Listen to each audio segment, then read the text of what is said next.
welcome into 12 News Connected, everybody. Jacob Albrecht here alongside Denise Groney again from the Better Business Bureau. Always appreciate these visits. Always have some good tips to help you in today's world keep more of your money and avoid all those scams that are coming at us every day, it seems like, Denise here. And as we get into it today, summertime. Now, this one's interesting. I would not have thought of this as a way to get scammed, but here we are. Summertime job applications. That's actually an opportunity you guys are seeing for people to take advantage of people.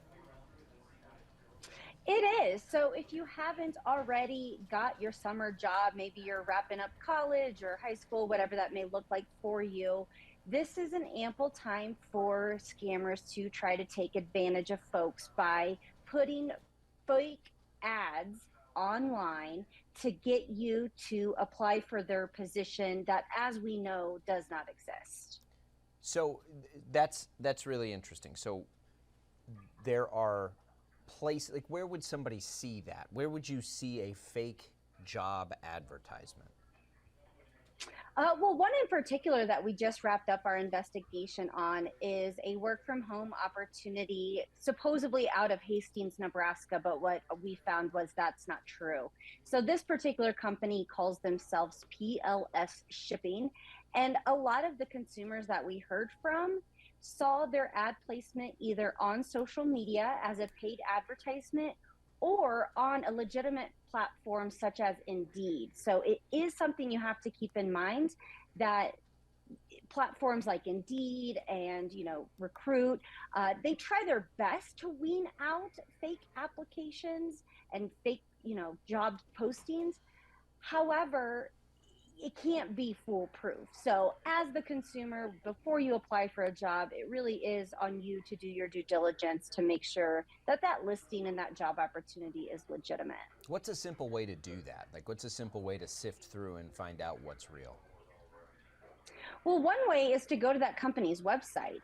Most companies, when they are hiring, they're going to have that job opportunity posted on their website. So they may do some additional boosting on another platform, such as social media. However, that tends to link directly back to the listing on their website. So that would be the first thing we would recommend you check.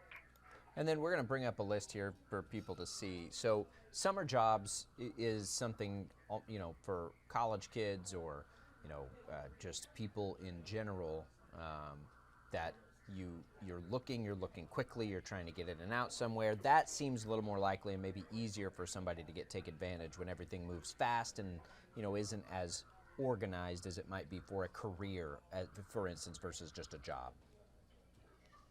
Yeah, that's right. So, for example, we have on here that college students may receive an email that looks like it's coming from their university. So it could have the college logo on there.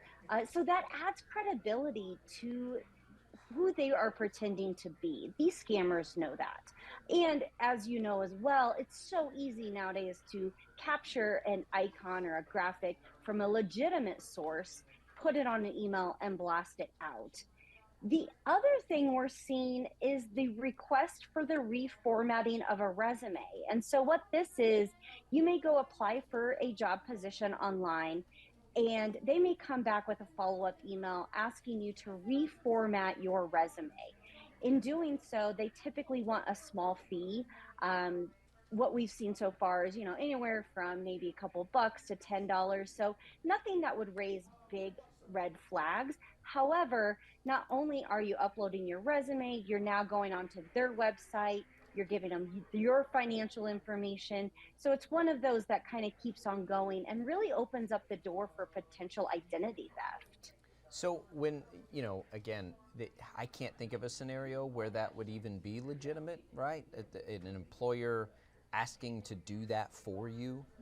I think sometimes it's as simple as if it doesn't make sense, like if it doesn't sound like something normal, it probably isn't. We've all heard, right, if it sounds too good to be true, that's one thing. But something like this, like that doesn't sound like a real thing, right? Nobody's ever done that before.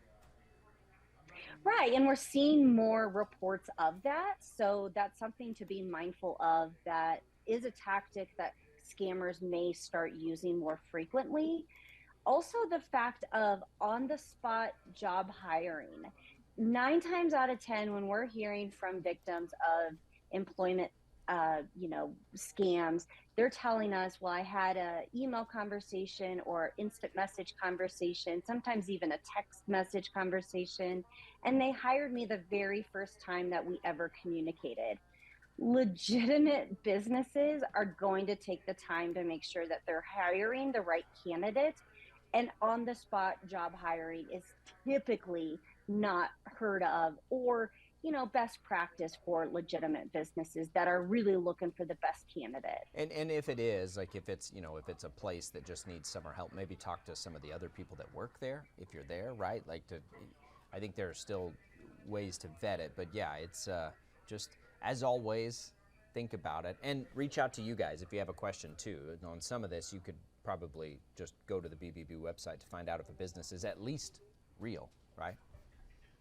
Yeah, absolutely. And it is a little bit different whenever you're walking into a brick and mortar type facility, and that is the on the spot job, because we have seen more of those, in particular, like with restaurant and hospitality industries, because of the labor shortage and the need for those positions.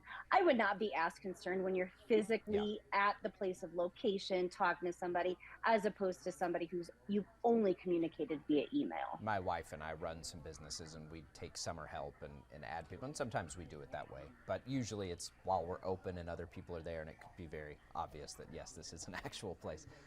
Okay, Denise, anything else people need to know as we get into summer and looking for these jobs?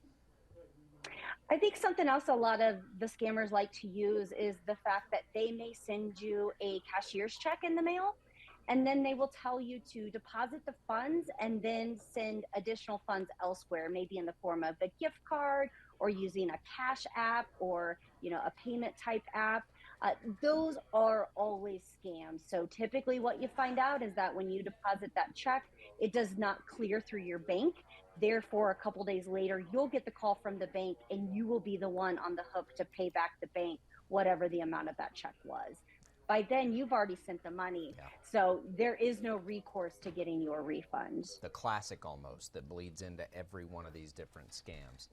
Okay, Denise, well, we appreciate it. We appreciate your time as always, and let's talk again next week. Sounds good. Thank you. Thanks, everybody, for joining us on 12 News Connected. I'm Jacob Albrecht. We'll see you again soon.